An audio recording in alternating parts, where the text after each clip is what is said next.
12 जनवरी 1863 को एक महान व्यक्ति का जन्म हुआ। कोलकाता शहर में नरेंद्र नाथ दत्त, जिन्हें बाद में स्वामी विवेकानंद के नाम से जाना गया, दुनिया में आए। उनका परिवार बहुत सम्मानित था। अपनी बुद्धिमत्ता और उदारता के लिए जाना जाता था। बचपन से ही नरेंद्र के पास तेज दिमाग और ज्ञान की प्यास थी। वो अपनी पढ़ाई में बहुत अच्छे थे, आसानी से सब कुछ सीख लेते थे। लेकिन उनकी जिज्ञासा किताबों से आगे तक जाती थी।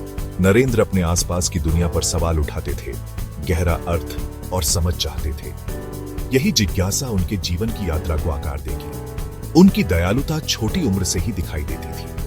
वो दबे कुचले लोगों की बहुत परवाह करते थे और उनकी तकलीफें दूर करना चाहते थे। अपनी जवानी में नरेंद्र आध्यात्मिक सवालों से जूझते रहे। उन्होंने कई धार्मिक ग्रंथों और दर्शनों में सांत्वना की तलाश की। उनकी खोज उन्हें रामकृष्ण परमहंस, एक प्रसिद्ध संत, के दरवाजे तक ले गई। ये मुलाकात नरेंद्र के जीवन का एक महत्वपूर्ण मोड़ साबित हुई। रामकृष्ण ने इस युवक की क्षमता को पहचाना और उनके आध्यात्मिक गुरु बन गए। रामकृष्ण के मार्गदर्शन में नरेंद्र का गहरा परिवर्तन हुआ। उन्हें रीति रिवाजों और सिद्धांतों से परे जाकर अपने भीतर के ईश्वर का अनुभव करना सिखाया गया। रामकृष्ण ने उनमें प्रेम, सेवा और सभी धर्मों की एकता के मूल्यों को स्थापित किया। यह संदेश नरेंद्र के साथ गहराई से प्रतिध्वनित हुआ, जिसने उनके विश्व दृष्टि को आकार दिया। उन्होंने वेदांत के सिद्धांतों को अपनाया, स्वयं और ब्रह्मांड की वास्तविक प्रकृति को समझा। 1893 का साल स्वामी विवेकानंद के जीवन और दुनिया की हिंदू धर्म की धारणा के लिए एक महत्वपूर्ण क्षण था। उन्होंने शिकागो में धर्म संसद में भाग लेने के लिए अमेरिका की यात्रा की। संसद में उनकी उपस्थिति को शुरू में संदेह की दृष्टि से देखा गया।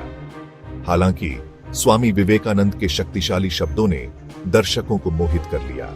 उनका पहला वाक्य अमेरिका के भाइयों और बहनों हॉल में गूंज उठा। दर्शकों के साथ तुरंत एक संबंध बना। उन्होंने हिंदू धर्म के मुख्य सिद्धांतों, सहिष्णुता, सार्वभौमिक भाईचारा और सभी धर्मों की स्वीकृति के बारे में बात की। स्वामी विवेकानंद की वाक्पटुता और ज्ञान ने हिंदू धर्म के बारे में रूढ़ियों और गलत धारणाओं को तोड़ दिया। उन्होंने एक ऐसे सामंजस्यपूर्ण विश्व का दृष्टिकोण प्रस्तुत किया जहां विभिन्न धर्म एक साथ रहते हैं और एक दूसरे से सीखते हैं। स्वामी विवेकानंद का प्रभाव संसद में उनके भाषण से कहीं आगे तक फैला। उन्होंने अमेरिका और यूरोप की व्यापक यात्रा की, वेदांत और योग पर व्याख्यान दिए। उन्होंने इन प्राचीन प्रथाओं को सरल बनाया, जिससे वे पश्चिमी दुनिया के लिए सुलभ हो गईं। स्वामी विवेकानंद की शिक्षाओं ने दैनिक जीवन में आध्यात्मिकता के व्यावहारिक अनुप्रयोग पर जोर दिया। उन्होंने आत्म साक्षात्कार और ज्ञान की खोज के महत्व पर बल दिया। उनके व्याख्यानों ने अनगिनत व्यक्तियों को अपनी आध्यात्मिकता का पता लगाने के लिए प्रेरित किया। उन्होंने वेदांत समाजों और आश्रमों की स्थापना की, जिससे आध्यात्मिक साधकों को सीखने और अभ्यास करने के लिए जगह मिली। स्वामी विवेकानंद के प्रयासों ने पूर्व और पश्चिम के बीच सांस्कृतिक विभाजन को पाट दिया। भाग 5, समानता के योद्धा सामाजिक बुराइयों और अंधविश्वासों से लड़ते हुए। स्वामी विवेकानंद जहां भारतीय आध्यात्मिकता की समझ की वकालत करते थे, वहीं वो भारत में व्याप्त सामाजिक बुराइयों के कट्टर आलोचक भी थे। उन्होंने जाति व्यवस्था की निंदा की, सभी के लिए समानता और न्याय की वकालत की। वो हर व्यक्ति की अंतर्निहित दिव्यता में विश्वास करते थे, चाहे उनकी सामाजिक स्थिति कुछ भी हो। स्वामी विवेकानंद ने उन पारंपरिक मान्यताओं को चुनौती दी जो भेदभाव को बनाए रखती थीं। उन्होंने सभी के लिए शिक्षा को प्रोत्साहित किया, इसे सशक्तिकरण के एक साधन के रूप में मान्यता दी। स्वामी विवेकानंद ने दलितों, खासकर महिलाओं और गरीबों के उत्थान के लिए सक्रिय रूप से काम किया। उन्होंने उनकी दुर्दशा को देखा और एक अधिक न्याय संगत और समतावादी समाज बनाने की कोशिश की। सामाजिक सुधार का उनका संदेश कई लोगों के साथ प्रतिध्वनित हुआ, जिससे उन्हें एक बेहतर भारत के लिए काम करने की प्रेरणा मिली। भाग 6, सेवा की विरासत, रामकृष्ण मिशन और उससे आगे। सेवा और आध्यात्मिक ज्ञान के अपने दृष्टिकोण को आगे बढ़ाने के लिए स्वामी विवेकानंद ने 1897 में रामकृष्ण मिशन की स्थापना की। यह संगठन मानवता की सेवा के लिए समर्पित था, इसे पूजा का एक रूप मानते हुए। रामकृष्ण मिशन ने शिक्षा, स्वास्थ्य सेवा और प्राकृतिक आपदाओं के दौरान राहत प्रदान करने में महत्वपूर्ण भूमिका निभाई। स्वामी विवेकानंद ने अपने अनुयायियों में निस्वार्थ सेवा का महत्व पैदा किया। उनका मानना था कि सच्ची आध्यात्मिकता दूसरों के दुखों को दूर करने में है। रामकृष्ण मिशन दुनिया भर में लाखों लोगों की सेवा करता रहता है। स्वामी विवेकानंद के आदर्शों को मूर्त रूप देता है। इसके अस्पताल, स्कूल और अनाथालय उनकी स्थायी विरासत के प्रमाण हैं। भाग 7। एक कालातीत प्रेरणा, स्वामी विवेकानंद की स्थायी प्रासंगिकता। उनके निधन के एक सदी से भी अधिक समय बाद स्वामी विवेकानंद की शिक्षाएं आश्चर्यजनक रूप से प्रासंगिक हैं। सार्वभौमिक भाईचारे, सहिष्णुता और आत्म साक्षात्कार का उनका संदेश आज की दुनिया में गहराई से प्रतिध्वनित होता है। उन्होंने व्यक्तियों से दूसरों के विश्वासों का सम्मान करते हुए अपने स्वयं के विश्वास को अपनाने का आग्रह किया। तेजी से जुड़ती दुनिया में अंतर्धार्मिक संवाद का उनका संदेश पहले से कहीं अधिक महत्वपूर्ण है।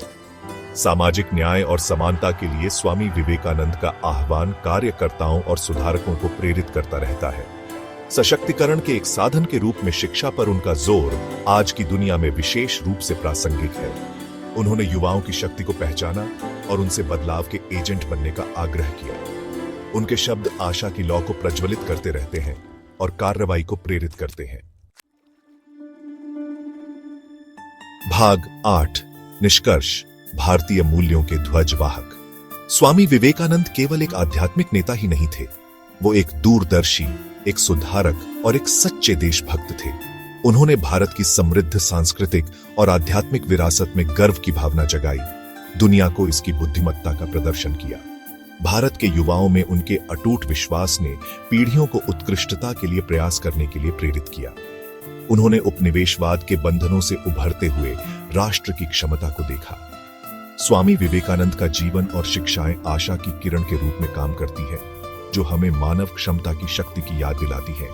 उन्होंने भारत की सच्ची भावना, विविधतापूर्ण, सहिष्णु और दयालु को मूर्त रूप दिया। उनकी विरासत लाखों लोगों को अधिक न्यायपूर्ण, समतावादी और आध्यात्मिक रूप से जागृत दुनिया के लिए प्रयास करने के लिए प्रेरित करती रहती है। भाग 9। कार्यवाही का आह्वान, विवेकानंद के दृष्टिकोण को अपनाना।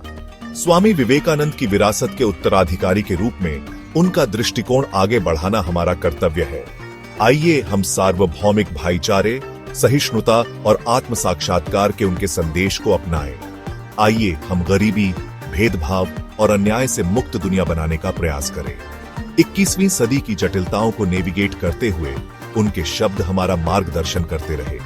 आइए हम ऐसी दुनिया के लिए काम करके उनकी स्मृति का सम्मान करें, जहां हर व्यक्ति के पास अपनी पूरी क्षमता तक पहुंचने का अवसर हो। स्वामी विवेकानंद का जीवन विश्वास, साहस और करुणा की परिवर्तनकारी शक्ति का प्रमाण था। आने वाली पीढ़ियों के लिए एक बेहतर भविष्य बनाने के लिए उनकी शिक्षाएं हमें प्रेरित करती रहे।